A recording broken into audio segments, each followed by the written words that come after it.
The unexpected Silence room was quiet, too quiet for a place filled with three of the most recognized names in Hollywood. The soft hum of the lights above barely touched the tension that clung to the air. Keanu Reeves stood near the window, his back straight, hands in his pockets, eyes tracing the slow movement of clouds beyond the glass. He didn't say a word.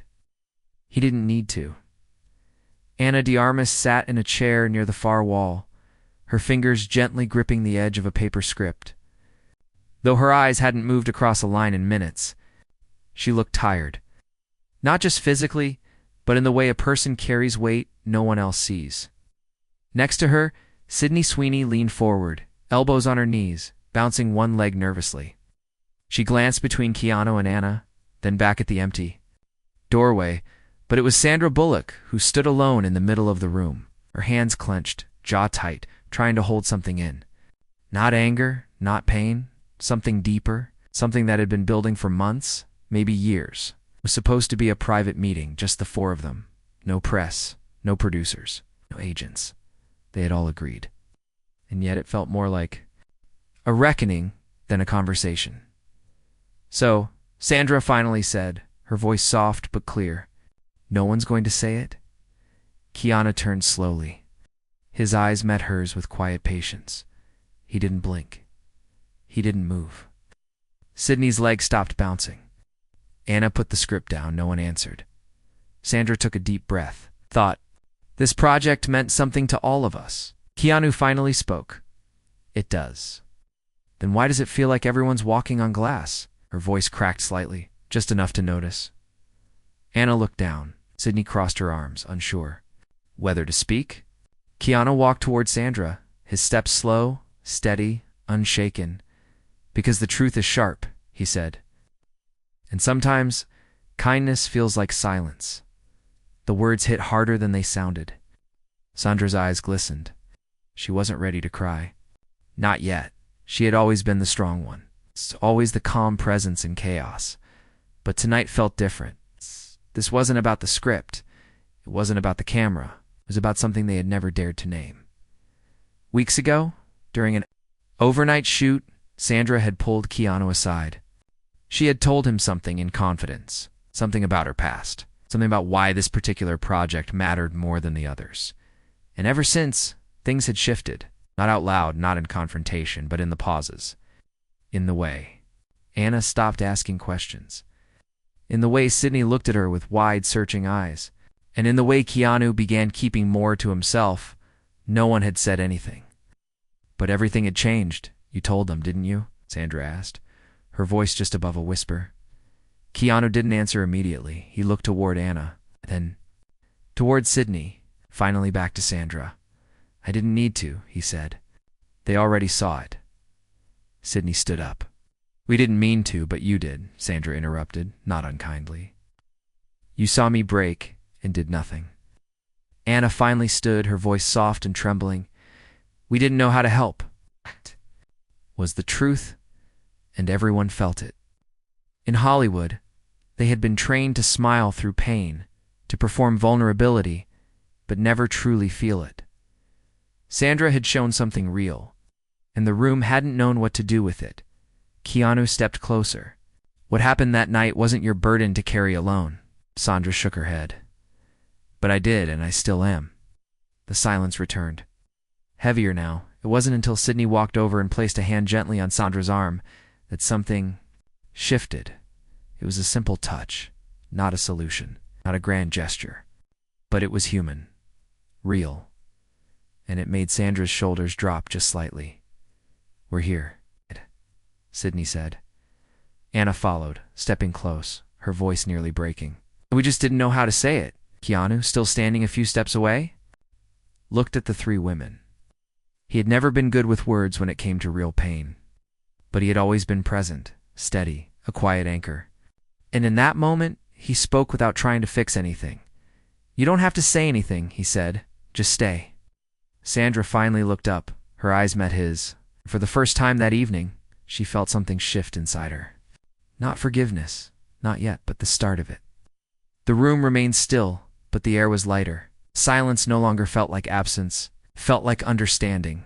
And then, without a word, Sandra turned and walked out of the room. She wasn't angry. She wasn't broken, but she needed space. She needed time, and as the door clicked behind her, the three left inside didn't follow. They just stood in the silence she left behind, and that's where it began. The unraveling of past wounds. Peeling back of truths? Quiet.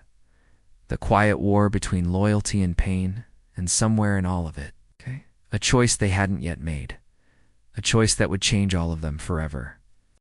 Shadows We Carry's hallway was long and empty. Sandra walked slowly, her footsteps quiet against the marble floor. The heels of her shoes barely made a sound, but inside, her thoughts thundered. She didn't cry. Not yet. Herself not in the hallway, not in front of anyone. But her chest ached, like it was holding back a flood that had been rising for years. She reached a small corner near the end of the corridor and leaned against the wall, breathing in deep, steadying herself. Her hand brushed the bracelet on her wrist, the one no one ever asked about, the one she never took off. It wasn't for style, it wasn't for show. It was memory. Memory was a heavy thing. Back in the room, Keanu hadn't moved from his spot. Anna sat down again, curling into the chair like she was trying to make herself smaller. Sydney stayed standing, arms still crossed, her brows tight with thought. Should we check on her? Not yet, Keanu said. Her breathe, Anna finally spoke. She thinks we judged her. We didn't, Sydney said quickly. But maybe we did, Anna replied. Even if we didn't mean to. Keanu looked toward the door Sandra had walked through. He had known her longer than the others, had known her before the fame felt like. Wait, before kindness became rare in rooms filled with people who pretended to care. Sandra had always carried herself with grace. But grace, when it cracked, cut deeper than most people realized. What exactly happened that night? Sydney asked, quieter now. Anna didn't answer right away. She was there. She remembered. It was during the late shoot when everyone was exhausted and emotions were raw. The lights had gone out for 20 minutes, and in that darkness, Sandra had said something no one expected. It wasn't part of the script. It wasn't rehearsed. She had just spoken. She had talked about her brother, about the phone call that came too late, about how fame had taken her away for one night that turned out to be the last Anna had listened. So had Sydney. Keanu had already known the story. But the way Sandra had said it that night, it was like she was handing her pain to them, asking them to hold it, even just for a second, and no one had. The next morning, no one brought it up. Even a single question. Not even a quiet, "Are you okay?" Anna finally said. She gave us something fragile, and we just dropped it. Sydney sat down slowly. I didn't know what to do. None of us did, Keanu said, outside in the hallway. Sandra still stood with her back to the wall. She had hoped time would help her forget, but time had only folded the memory into her bones. She didn't blame them, not really. People didn't mean to hurt you. They just didn't know how not to. She wiped the corner of her eye with her thumb and pulled out her phone. She stared at a text thread that had no replies. It was from her brother, the one from a year ago, the last one. She had never deleted it, never answered it. It just sat there, glowing in silence, unfinished. A voice broke her stillness. You left your scarf. She turned. Keanu stood there, holding the scarf she'd forgotten on the chair. She didn't say thank you. She didn't even nod. She just looked at him. Really looked. You told them? She said again. No, he replied. I told you they already knew. They just didn't know how to carry it. She leaned her head back against the wall. I didn't want to be the reason. The room changed. Sometimes the room needs to change, he said gently. Sandra took the scarf and held it tightly. What are we even doing, Keanu? We're trying, he said. And sometimes that looks like failure. You're always so calm, she said with a soft bitterness. Like nothing ever shakes you. That's not true, he replied. But I've learned to stop running from it. I'm not running. Then come back, he said quietly. Don't leave the rest of the story untold. Back inside the room, Anna stared down at her lap, her hands shaking slightly. She wasn't shaking from fear. It was guilt. The strange thing about guilt was that it didn't shout. It whispered. It told you that you should have done more. You should have said more. And worst of all, it made you believe it was already too late to fix anything. Sydney reached out and touched Anna's shoulder. Maybe we need to be the ones who go first. Anna looked up. What do you mean? Maybe we're waiting for her to open up again, Sydney said. But maybe she's waiting for us to show we're ready to receive it. Anna nodded slowly. When Sandra and Keanu walked back in, something had shifted. It wasn't loud. No one stood. No one clapped. But even the walls felt like they exhaled. Sandra sat down in the same chair she had left. This time, she didn't fold her arms. She didn't hide her eyes. Keanu walked to the center of the room. He looked at each of them, then looked at the ceiling for a moment, as if searching for the right words in the light above. I know this project started as a story about friendship, he said, but maybe it's turning into something else. He paused. Maybe it's a story about what happens when we fail each other and still choose to stay. Anna looked up. Sydney nodded quietly. Sandra finally said something that surprised them. All? Then let's tell the truth, she whispered. All of it. The silence that followed didn't feel cold anymore. It felt like a page turning, and somewhere beyond the window, the sky began to change. The light was coming back. Unspoken scripts. The room didn't change physically.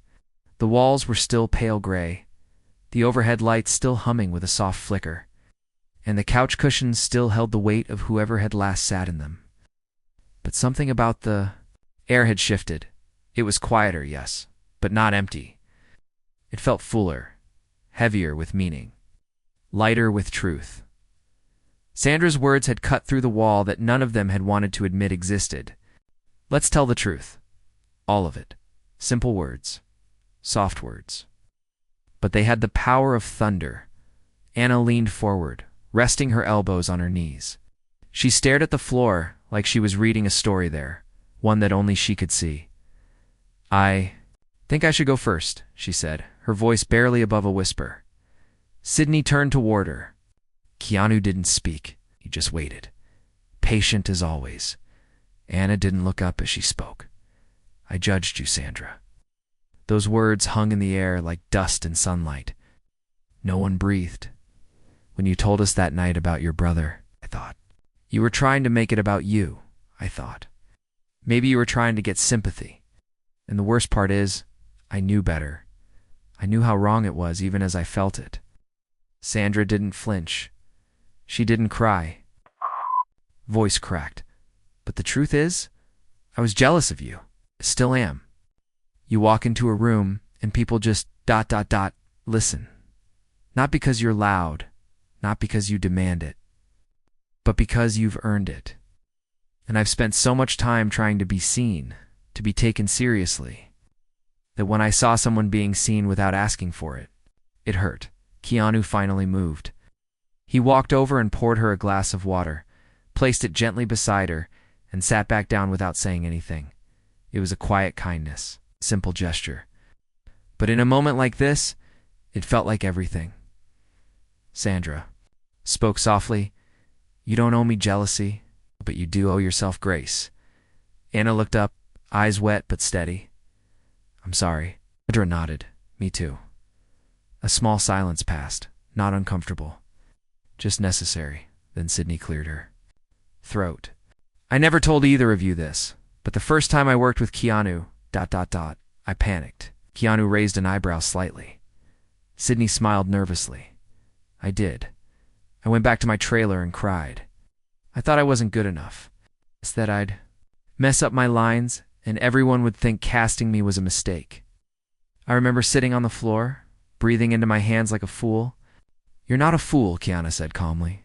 I felt like one, she replied. But then you knocked on my trailer door. You didn't say anything big or dramatic. You just asked me if I wanted a coffee, and I don't know why. ... That saved me. That little moment. Keanu looked at her for a long second. I remember that. He said yes, then spilled it on your shoes. They laughed softly, but genuinely. Sydney continued, I never said thank you. And over time, I forgot that moment. I started thinking maybe it was always supposed to be hard, that we're all supposed to keep quiet, keep cool, keep perfect. We're not, Sandra said, gently dotted. Sydney nodded. I know that now. Keanu stood. He reached into his pocket and pulled out a crumpled piece of folded paper. It was worn, the edges soft from time. He placed it on the table in front of them. This, he said, is from a script I never got to shoot. Anna tilted her head. What is it? And folded it carefully and read aloud. Sometimes we forget we're just people pretending to be more. And sometimes pretending too long makes us forget who we were before we started pretending. Silence again. I wrote that when I was 24, Keanu said. Never showed it to anyone. Never needed to. Until now. Sandra reached for the paper. She ran her fingers over the ink like she was touching someone else's skin. That's beautiful. It's unfinished, he replied. So are we, she said. Anna closed her eyes. Her breathing slowed. Sydney exhaled like she'd been holding something inside for too long. The hours passed, but no one moved. The sunlight outside faded into golden dusk, casting long shadows across the room. Keanu sat back down, this time closer to the others. We have a chance to make this project more than a film. Sandra nodded slowly. We have a chance to make it real. Anna leaned forward. But that means being willing to be seen, truly seen. Sydney looked around the room. No more silence. Keanu smiled just slightly. No more pretending. They didn't make a plan. They didn't outline steps. Didn't rehearse emotions or write down what to say. They just made a quiet agreement. Wordless but understood. Whatever came next. They would face it as themselves. Not as stars, not as characters, but as people. And that was the most honest script any of them had ever chosen. The moment before the storm's next morning came with rain. It wasn't heavy. Just a soft, steady drizzle that painted the windows in quiet streaks. The studio lights were off, and for once, the room was lit only by what came from outside. The air felt calm, but beneath the silence. Beneath the warmth of what had happened the night before, something stirred. They were supposed to start filming today. The crew would be back. The cameras would return. And everything. Real, and the fake would blur again. Keanu was the first to arrive. He wore the same black hoodie he always did when he wanted to blend in. He didn't carry anything but his phone, which he slipped into airplane mode the moment he walked through. The door? He didn't want noise. Not yet. Sandra arrived minutes later. Her hair was damp, her eyes clearer than they had been in days. She nodded at Keanu, and he nodded back. Nothing needed to be said. Anna walked in next, holding a coffee she didn't drink. She saw them sitting side by side and took the chair opposite, folding her legs beneath her. Her hand still gripped the same old script. But now it looked more like something she needed to hold on to, rather than something she needed to. Sydney came last. Her hoodie was pulled up, but her eyes were sharp and focused. She took off the hoodie as she sat, revealing a nervous smile. So, she said, are we ready? No one answered right away. Sandra looked at Keanu. Did you sleep? Some, he said. Enough. Just enough to remember the dream, he replied. Anna smiled faintly. Is it a good one? He said, but it told the truth. They didn't ask what it was. Some things were meant to be kept inside, but then came the sound. A knock at the door. Not a polite knock. Not a friendly one. It was rushed. Urgent. Keanu stood. Opened the door. A production assistant stood there, soaked in rain, face pale. She looked past Keanu and into the room. They're here, she said quietly. All of them. Sandra's shoulders stiffened. Anna looked down. Sydney stood up. Keanu nodded. We'll be out in a minute. The assistant didn't leave right away. She hesitated, eyes still on Sandra. They want a rewrite, she finally said. Sandra blinked. What? Producers, the girl said. They want to cut the hospital scene. They say it's too heavy. Anna's voice dropped. That's the heart of the story. They want light, the girl replied. They say it's too emotional, not marketable. Keanu closed the door, and the room changed. The light didn't. Dim, the walls didn't shake. But something deep inside each of them stirred, and it wasn't fear. It was something older. Something stronger. It was resistance. They can't take that scene, Sandra said. Not again. Keanu looked at her. Again, she nodded. They cut a similar scene from a film I did 10 years ago. It was the only part that felt real, and they told me it didn't test well. Anna sat forward. This scene matters. Sydney clenched her fists. It's the moment the audience sees her break. And rebuild, Sandra added. Keanu stayed calm, but his voice carried weight. Then we fight for it. How? Sydney asked. They'll say no. Then we say no back, he said, but quieter, stronger. Anna exhaled. What does that even mean? Keanu looked at each of them. It means we show up. We perform that scene like it's the only thing we're here for. And when they watch it, they'll know cutting it would be cutting us. Sandra stood slowly. Her voice was quiet. Then let's make it impossible for them to forget. They stepped out together. The hallway was crowded now. Producers whispering. Crew adjusting lights. Sound techs checking mics. Cameras moving like eyes that didn't blink. But when the four of them entered the main set, everything slowed. The hospital scene was already staged. A single bed, soft overhead light, quiet monitors, and a script that had barely changed since day one, but it felt different now, because it wasn't acting anymore. It was testimony. Sandra stepped into place. Anna walked to her mark. Sydney stayed just out of frame, watching with clenched hands. Keanu stood in the shadows, ready to deliver the line that would break everything open. Camera rolling. Someone called. Sound ready? Scene 54. Take one. The clapper snapped. Silence. Then it began. Anna spoke first. Her voice wavered just enough. You don't have to do this alone. Sandra looked up, eyes already red. But I am. Anna stepped closer. Not this time. Sandra's chin trembled. The camera zoomed in slowly. And when her tears fell, no one called cut. They let it run. Keanu stepped forward then. He didn't follow the exact line in the script. Instead, he whispered something. Softer. Something real. Let it out. And Sandra broke. Not in shame, not in weakness, in freedom. Her shoulders shook. Her voice cracked. Her hand gripped the bedsheet like it held everything she had lost. It was the most silent the set had ever been. When it ended, no one clapped. No one needed to. The camera crew stood frozen. Even the producers didn't move, and then slowly one of them spoke.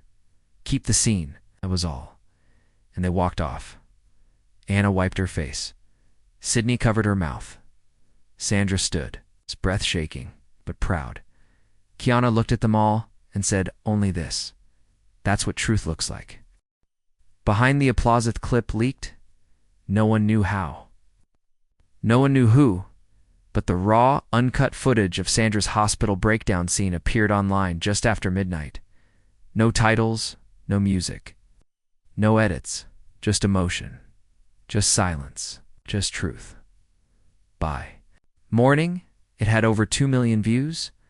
By afternoon, 10 million people weren't watching because of fame. They weren't sharing it because of names. They were watching because something about it felt familiar, like pain they had never known. How to name. Like a moment they'd lived but had never seen on screen before. And suddenly, the project wasn't just a film anymore. It was a mirror inside the studio conference room. The four of them sat together, this time across from a long table filled with producers, executives, and marketing leads.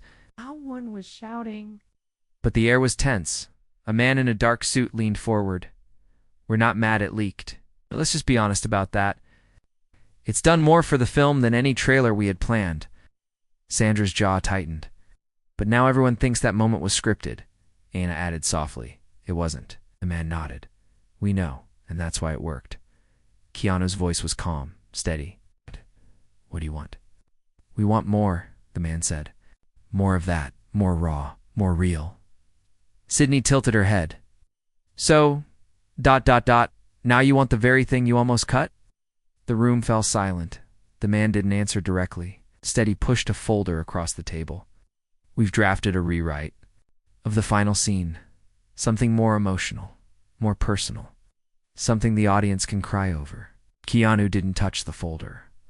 What's wrong with the original ending? It's too quiet, the man said. There's no big payoff.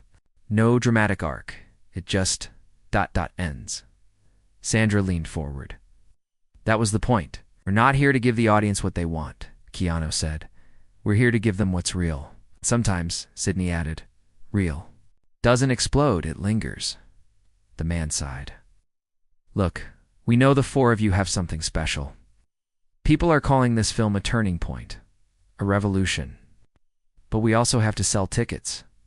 Anna stared at him, voice calm but sharp. Then sell truth.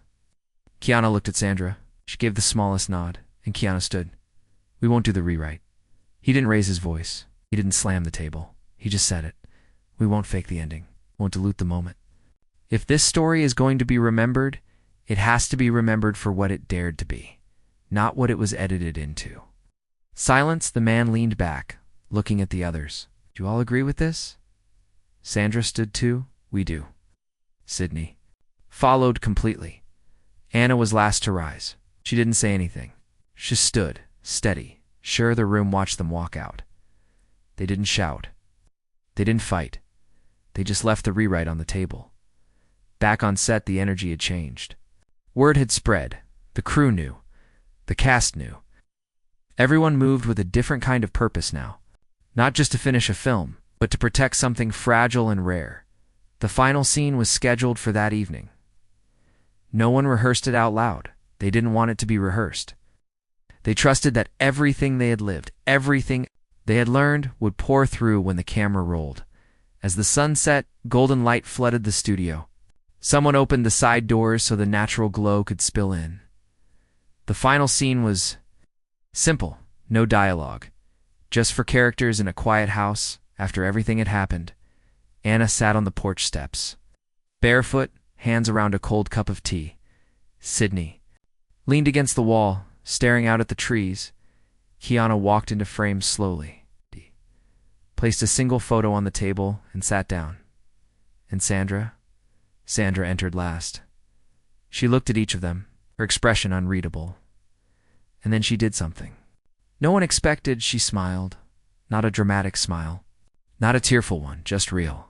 And she sat. No music played. No one spoke. They just sat together. Light faded around them, and the camera stayed still. 5 full minutes passed. No cuts. No movement, just presence. When the director finally called cut, his voice cracked. He turned to them and whispered, "We just witnessed something no edit could improve." And no one disagreed. Later that night, as the set cleared and the crew packed up, Sandra sat alone on that same porch step, now cold with dew. Keanu walked out quietly and sat beside her. Neither spoke for a while. Then Sandra said, "I was scared. This whole thing would fall apart." Keanu replied, "Maybe it had to fall first." "What if it doesn't make money?" she asked. "Then it made something better," he said. "Like what?" Looked out at the dark trees. "Like space," he said.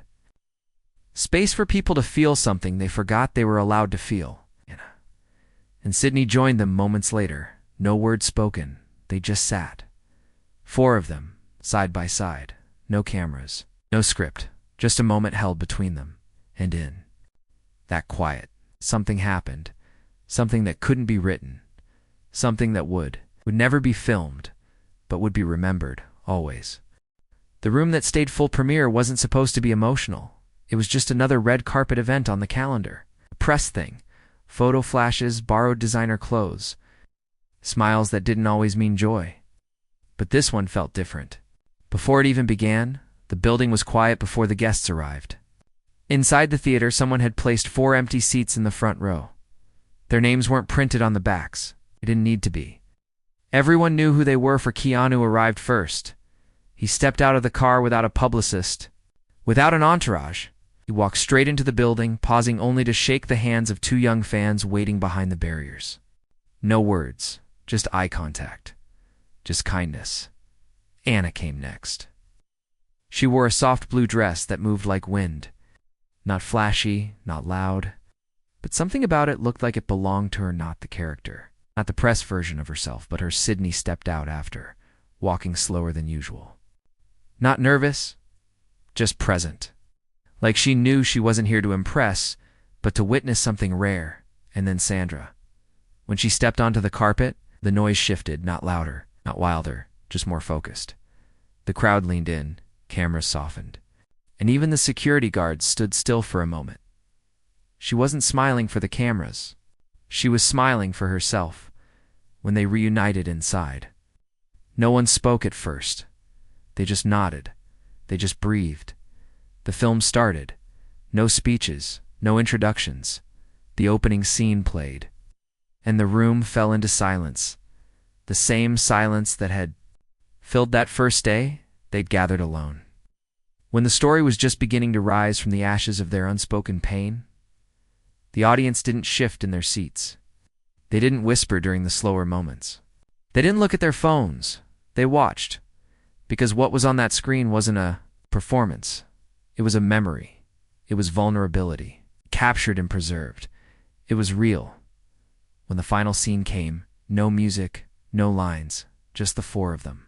Sitting on that quiet porch, people cried, not loudly, not all at once, but slowly, in waves, like grief, like healing. When the credits rolled, the theater didn't erupt in applause. They sat still for a full minute, unsure whether clapping would break the moment too soon, and then it began. A single person stood up, then another, and another, until the entire theater rose. They didn't cheer. They honored. It was something else. Entirely, backstage, the four of them waited in silence. Not because they were nervous, not because they didn't know what to say, but because the work was already done. A reporter stepped forward. She was young, with shaky hands and a mic. She kept adjusting. She asked a question none of them expected. Was the story real? Keanu looked at the others. Then he stepped forward. Yes, he said. But not because it happened, because it's still happening. Keanu stepped beside him. For people watching, for people who've lost, who've stayed quiet, carried things alone. Sydney added, "This story isn't ours anymore. Belongs to whoever needs it." Sandra spoke last.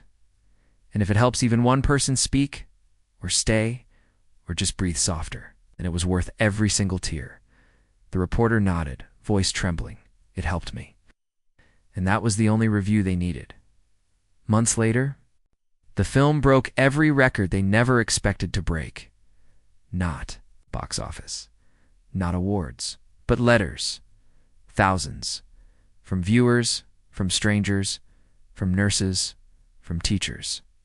From single mothers and retired soldiers and teenage boys who had never once cried until they saw themselves in that one silent scene. And in one of those letters, scribbled in simple pen on torn paper, were just 4 words: "Thank you for staying." They framed that note and hung it in the little studio where it all began.